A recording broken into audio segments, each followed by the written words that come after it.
ಸ್ಯಾಂಡಲ್ವುಡ್ನಲ್ಲಿ ಇವತ್ತು super stars ಆಗಿರೋರು ಒಂದು ದಿನ ಧಾರಾವಾಹಿ ಮಾಡಿ ಇವತ್ತು ಸೂಪರ್ ಸ್ಟಾರ್ ಆಗಿದ್ದಾರೆ.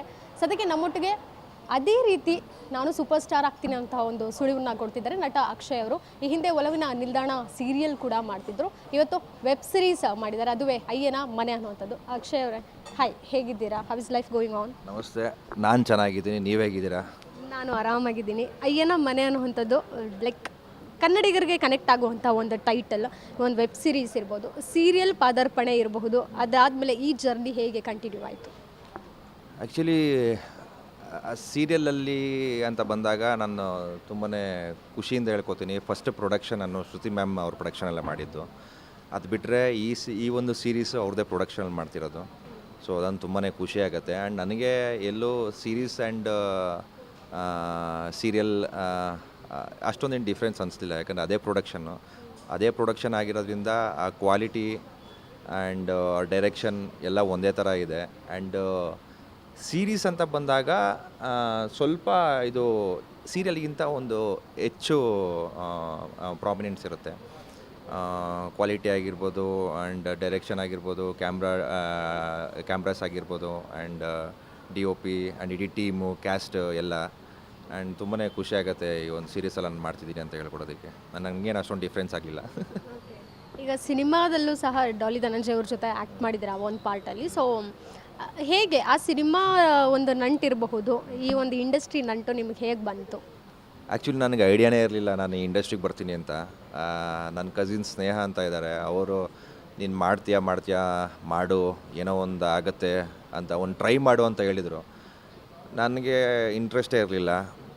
ಬಂದು ಇಲ್ಲಿ ಒಂದು ಜಿಮ್ ಟ್ರೈನರಾಗಿ ನಾನು ಸ್ಟಾರ್ಟಿಂಗ್ ಇಲ್ಲಿ ಕೆಲಸ ಮಾಡಿದ್ದು. ಅದಾದಮೇಲೆ ಆಡಿಷನ್ಸ್ ಕೊಡ್ತಾ ಬಂದೆ. ಎಲ್ಲ ಒಂದು ಕಡೆ ಹಿಂಗೆ ಎಲ್ಲ ಶೂಟಿಂಗ್ ನಡಿಬೇಕಾದ್ರೆ ಜನ ಎಲ್ಲ ತುಂಬಾ ಬಂದು ಅವ್ರ ಸುತ್ತ ಮುತ್ಕೊತಾಯಿದ್ರು, ಫೋಟೋ ಅಂತ. ಗುರು, ಇಷ್ಟೊಂದು ಕ್ರೇಜ್ ಇದೆಯಾ ಒಬ್ಬ ಆ್ಯಕ್ಟರ್ಗೆ, ಇಷ್ಟೊಂದು ಇಷ್ಟಪಡ್ತಾರೆ ಜನ ಅಂತ. ನನಗೆಲ್ಲೋ ಒಂದು ಕಾರ್ನರಲ್ಲಿ ಆ ಫೀಲ್ ಸ್ಟಾರ್ಟ್ ಆಯಿತು, ನಾನು ಒಬ್ಬ ಏನೋ ಆ್ಯಕ್ಟರ್ ಆಗಬೇಕು, ನನ್ನೂ ಜನ ಇಷ್ಟಪಡಬೇಕು ಅಂತ ಎಲ್ಲ. ಸೊ ಅಲ್ಲಿಂದ ಸ್ಟಾರ್ಟ್ ಆಗಿರೋದು ಕೆರಿಯರು ಇಲ್ಲಿವರೆಗೂ ತಂದು ನಿಲ್ಲಿಸಿದೆ, ಅಯ್ಯನ ಮನೆವರೆಗೂ.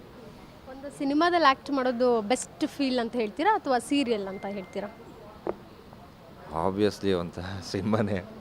ಯಾಕಂದರೆ ಸೀರಿಯಲ್ ಒಂದೇನು ಅಂದರೆ ಒಂದಷ್ಟು ಜನಕ್ಕೆ ರೀಚ್ ಆಗಿಬಿಡ್ತೀವಿ. ಪ್ರತಿದಿನ ಅವ್ರ ಮನೆಗೆ ಹೋಗೋದ್ರಿಂದ ಎಲ್ಲ ಒಂದು ಏಜ್ ಆಗಿರೋರು ಆಗಿರ್ಬೋದು, ಒಂದು ಏನೋ ಮಕ್ಳಿಗಾಗಿರ್ಬೋದು, ಎಲ್ಲ ಆ ಚಾನಲ್ ನೋಡ್ತಾರೆ. ಸೊ ಬೇಗ ನಾವು ಕನೆಕ್ಟ್ ಆಗಿಬಿಡ್ತೀವಿ. ಬಟ್ ಸಿನಿಮಾದಲ್ಲಿ ಕನೆಕ್ಟ್ ಆಗೋದು ತುಂಬಾ ಕಷ್ಟ. ಆ ಸಿನಿಮಾ ಹಿಟ್ಟಾಗಬೇಕು ಆ್ಯಂಡ್ ಜನ ಎಲ್ಲ ಬಂದು ನೋಡ್ತಾರೆ ಅಂತ ಹೇಳೋಕ್ಕಾಗಲ್ಲ. ಸೊ ಸೀರಿಯಲಲ್ಲಿ ಆ ಥರ ಆದರೆ ಸಿನಿಮಾದಲ್ಲಿ ಈ ಥರ. ಬಟ್ ಆರ್ಟಿಸ್ಟ್ ಆದವನಿಗೆ ಸಿನಿಮಾನೇ ಮೇಯ್ನ್, ಸಿನಿಮಾನೇ ಒಂದು ಆಸೆ. ಆಕಸ್ಮಿಕವಾಗಿ ಬಂದ್ರಿ ಅಂತ ಹೇಳಿದ್ರಿ. ಸೊ ಏನಾದರೂ ಬಂದಾದ್ಮೇಲೆ ಯಾಕಾದರೂ ಬಂದೆ ಅನ್ನೋವಂಥದ್ದು ಫೀಲ್ ಬಂತ? ಇದುವರೆಗೂ ಆ ಫೀಲ್ ಬರಲ್ಲ, ಸಾಯೋವರೆಗೂ ಆ ಫೀಲ್ ಬರಲ್ಲ. ಅದೊಂಥರ ಪ್ರೌಡ್ ಫೀಲ್ ನಮಗೆ. ಅಂದರೆ ಅನಿಸಿದ್ದು ಯಾವಾಗ ಅಂದರೆ ಸ್ಟಾರ್ಟಿಂಗ್ ನಾವು ಎಲ್ಲ ಇಂಟರ್ವ್ಯೂಲು ಹೇಳ್ತದೆ, ಫ್ರಮ್ ದ ಸ್ಕ್ರ್ಯಾಚ್ ನಾನು ಬಂದಿರೋದು, ನಮ್ಗೆ ಯಾರೂ ಗಾಡ್ ಫಾದರ್ ಇಲ್ಲ, ಸಪೋರ್ಟ್ ಮಾಡೋರು ಯಾರೂ ಇಲ್ಲ ಅಂತ. ಸೊ ನಿಯರ್ಲಿ ಒಂದು 50 to 55 ಆಡಿಷನ್ಸ್ ಕೊಟ್ಟಿದ್ದೆ. ಅವಾಗೆಲ್ಲ ಫೇಲ್ಯೂರ್ ಆಗ್ತಿದೆ, ಕೆಲವು ಟೈಮ್ ಬೈಸ್ಕೊತಾ ಇದೆ. ನಾವು ಬಂದಿರೋದು ಮಂಡ್ಯ ಕಡೆಯಿಂದ, ನಮಗೆ ಇವ್ರ ಕೆಲ ಬೈಸ್ಕೊಳ್ಳೋ ಅಭ್ಯಾಸ ಇಲ್ಲ, ಏನು ಮಾಡಿದ್ರೂ ಆವಾಜ್ ಆಗೋ ಅಭ್ಯಾಸ. ಬಟ್ ಇಲ್ಲಿ ಬಂದಾಗ ಸ್ವಲ್ಪ ಜೀವನ ಚೇಂಜ್ ಆಯಿತು, ಪೇಷನ್ಸ್ ಅನ್ನೋದು ಕಲಿತೆ, ಬೇರೆಯವ್ರಿಗೆ ಆ ಥರ ರಿಯಾಕ್ಟ್ ಮಾಡಬಾರ್ದು ಅನ್ನೋದು ಕಲಿತೆ.